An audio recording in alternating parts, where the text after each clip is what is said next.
4 minutes on that. Yeah. Well, my plan is to reuse everything, so there we go. There's one. Now a billion more. I've always wanted a comfortable shop, warm in the winter and cool in the summer. I didn't know when we bought this house that the garage walls weren't insulated. Who would put up plywood without insulation?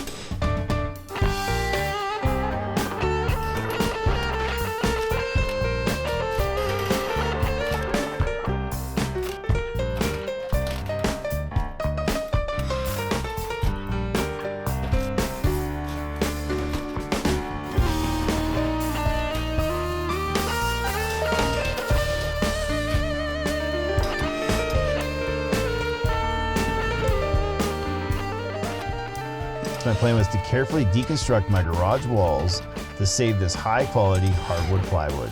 After spending 20 minutes trying to peel one tiny little piece off, I changed my mind. In with the hammer and the Sawzall. In the winter, it takes 2 to 3 hours to warm up the garage from 20 degrees to hopefully 55 degrees, usually closer to 45. I was also naive enough to think that I could simply pull the 3/4 inch plywood off the wall, throw up some insulation, and then nail this hardwood plywood back up. When my house was built back in the 60s, they must not have had a shortage of spiral shank nails. They used a nail gun to shoot about 2 million nails into my garage walls and ceiling.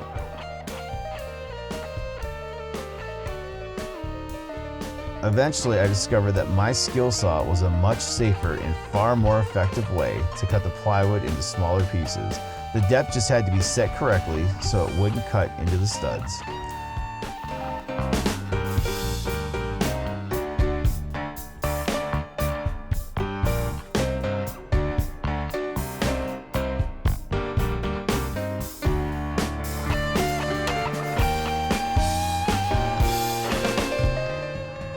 Electrical outlets need to be everywhere. The plan is to run 12 gauge wire to support 20 amp outlets around the entire garage.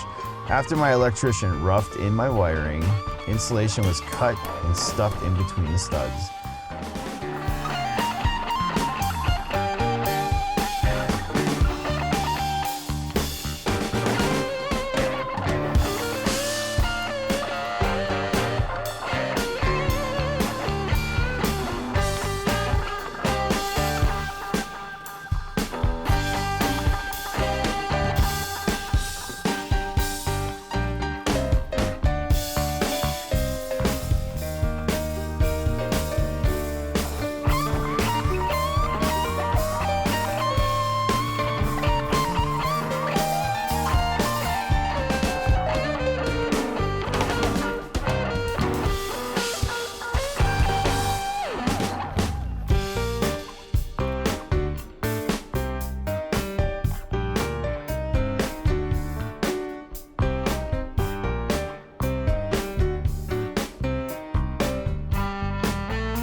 The new plywood I put up is 3/4 inch pine. My track saw made cross-cutting the height of the plywood an easy job.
And that's when I decided to buy steel toe boots.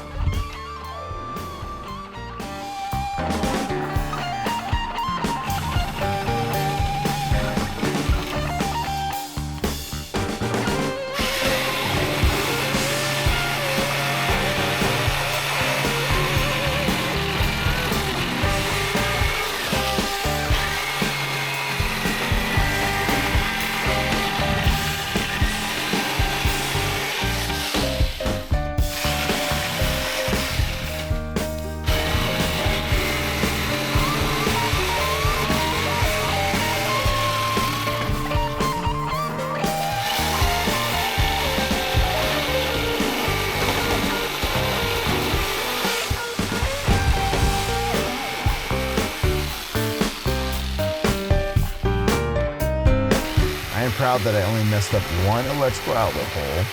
I used 2.5-inch screws to hang my new plywood. I thought it would make it easier to pull down my new plywood to add and adjust electrical outlets in the future. You never know where you might need 220.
Eventually, I'll get started on the other half of my shop.